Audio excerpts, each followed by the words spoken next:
Research বলে, এখানে ভাইদের সংখ্যা বেশি, দয়া করে কেউ মাইন্ড করবেন না আমার উপরে, যে কথাটি আমি এখন বলতে চাচ্ছি দয়া করে কেউ মাইন্ড করবেন না আমার উপরে, বাট এটা আমার কথা না, এটা রিসার্চের কথা।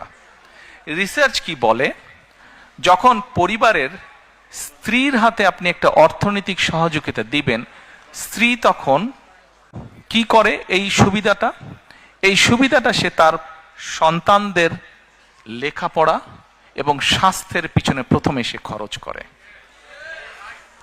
রিসার্চ বলে এই টাকাটা বা সহযোগিতাটা যদি বাবার হাতে যায়, বাবা ওই পাড়ার চায়ের দোকানে গিয়ে গল্প গুজব করে বন্ধু বান্ধবের টাকাটা উড়িয়ে দেয়।